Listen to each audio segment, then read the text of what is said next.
Ouch. Useless wolf. Clean the office quickly. Don't you know that our guest, Alpha Dane of the biggest pack Black Shadow, will be arriving soon? Beta Kyle slaps me and rudely kicks me towards the office before moving away. Quietly closing the door, I slide down to the floor frustrated. I hate this house. As the daughter of the late Alpha, everyone in the pack takes great joy in torturing me because of an unforgivable sin I made at 6. I thought that when I turned 18, I could finally escape, but 4 years later, here I still am, a slave in my own home, doing all the dirty tasks for my brother, Alpha Trey, and the pack, while my ex-mate, Beta Kyle, waltzes around reminding me of how worthless I am. Ahem. This moment, someone clears their throat, and I freeze. Who else is here? Leaning forward, I see a handsome man sitting in a chair, just around the corner, a foot propped up on his knee as he nurses a glass of alcohol. His short hair is dark, and his eyes are a deep crimson color that don't quite look right. They suddenly shift to me, and I throw myself back against the door as my heart pounded. Is this the way you greet all alphas? His deep voice rumbles through the room. There was an edge of amusement to his tone. I'm sorry, I whisper, getting to my feet. I thought I was alone. I had no idea who he was, but I could feel the power radiating off of him, even without my wolf. Come forward. He orders, and I already feel a lump forming in my throat. Alpha Trey was going to finish me. I step around the corner, doing as I'm told, allowing him to see me properly. I close my eyes, expecting the worst. You smell funny, yet you're a wolf, correct? I nod, though I couldn't tell how he was going to react. Most laughed when they found out about me. I would prefer it if you spoke to me. He growls. I'm not in the mood to play games. Yes, I whisper. I couldn't help but think of all the punishments I was going to have to endure. A whipping maybe? Starvation for another week? Why do you smell strange? And how is it possible for you to not know I was in the room? You should have scented me. I hated the question. You should open your eyes when you're talking to someone. It's rude to not look at them. Has your alpha not taught you anything? His deep voice sends a shiver through me. Slowly, I open my eyes and lower them. There was no way I was making eye contact. My wolf abilities were bound, I mutter. Twice my abilities were bound, actually. He leans forward, carefully placing his glass on the small table next to the chair. I could feel him staring at me. Why would someone do that? It was a punishment, I whisper. It wasn't far from the entire truth, but it was the simplest answer I could give. There's a twitch in his cheek. Was he angry to hear of such a punishment? Or maybe, just like the others, he was amused by it. I couldn't tell. The door swings open and my brother screeches at me. Neah, what are you doing in my office? He turns to the crimson-eyed man. I am so sorry that my sister is bothering you, Alpha Dane. Crap, it was him. My brother spins around, his hand stretching out to hit me. I close my eyes, bracing myself, ready to feel the burn. I wouldn't do that if I were you. Alpha Dane's voice rumbles through the room. Peeking through slits, I see Alpha Dane has risen to his feet, his hand coiled around my brother's wrist. He was taller than my brother, more muscly too. Neah. My name rolls off of his tongue. Was kindly showing me to your office, Alpha Trey, as you failed to meet me at the front of your house like I requested. I was lucky someone was present. At least someone understands the importance of this deal. What? I had no idea what he was talking about, and he had no reason to lie for me. My brain freezes when I see my brother glaring at me. Neah is your sister, correct? Alpha Dane questions my brother. She is. Alpha Trey mutters with disgust. He looks away from me to focus on the man asking questions. Why do you treat her like vermin? Neah was responsible for our parents' death. Alpha Trey spits. I closed my eyes, battling back the tears that were threatening to break free. Responsible how?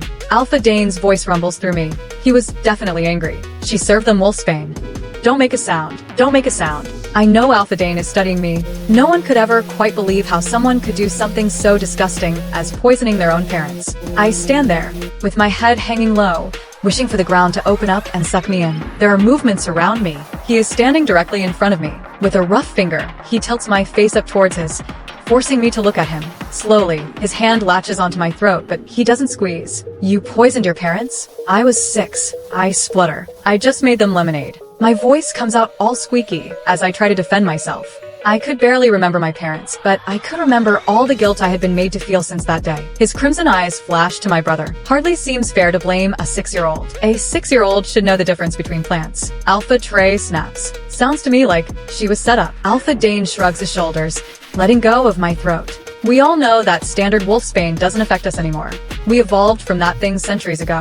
What? What did he mean? Wolfsbane wasn't lethal. It had been drummed into me since I could walk, which only leaves blood of wolfsbane. Alpha Dane mutters. You weren't there, Alpha Dane. My brother muttered through gritted teeth as his eyes narrowed to slits. It was wolfsbane. He nods his head. You are right. I was not present. Great. Now there was someone else who could remind me of something I had done by accident years ago. But tell me this. Where would a 6-year-old get blood of wolfsbane? I didn't ask you here to talk about my slave, Alpha Trey spits. Or what happened to my parents. Alpha Dane grabs his leather jacket from the chair. Unlike other alphas, he seems to dress more casually. A simple black tee and jeans cover his huge frame. You're right, and now I have a few things to mull over. I thought we agreed. My brother exclaims. Nothing has been signed, right? He glances at me and continues.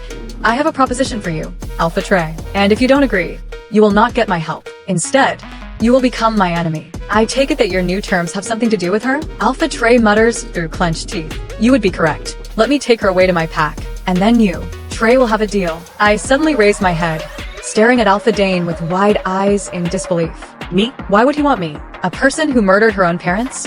As I was waiting at the door with my luggage, I heard a playful laugh coming from the car next to me. She's the charm. I wonder how long she can live. Shut up. Before you say something you regret. I was startled by the familiar deep voice. That car was the one Alpha Dane sent to pick me up? Bang. I watch Alpha Dane gets out of the car and close the door, striding in front of me. He reaches a hand out and cups my face and starts. Are you ready? I bit my bottom lip and nod slightly, clutching the barely full carrier bag to my chest. Where are the rest of your things? Everything needs to be packed. That's all she has. Trey snorts as he makes his appearance with his Luna.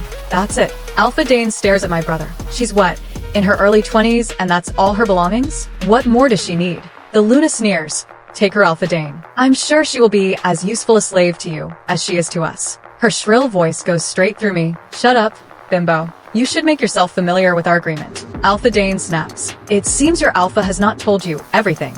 He takes the contract from his Beta Eric, then shave it against Alpha Trey's chest. I agree that you could take her as part of our deal. My brother signs without reading and practically throws the contract back at Alpha Dane. Done. Alpha Trey mutters. Is this my only option? I whispers to myself, keeping my eyes low. What could someone like him possibly want with me? Me. Alpha Dane steps in front of me and hold a hand out to me. Call me. It's time for us to go. A few hours later, I stares up at big villa of Alpha Dane, gasping a little. It was easily 3 times the size of my previous home. Let me give you a tour, Alpha Dane suggests. I follow him in with clutching the carrier bag to my chest, not speaking a word. Tell me, what do you need? Underwear, jeans, dresses, shoes? I don't need anything.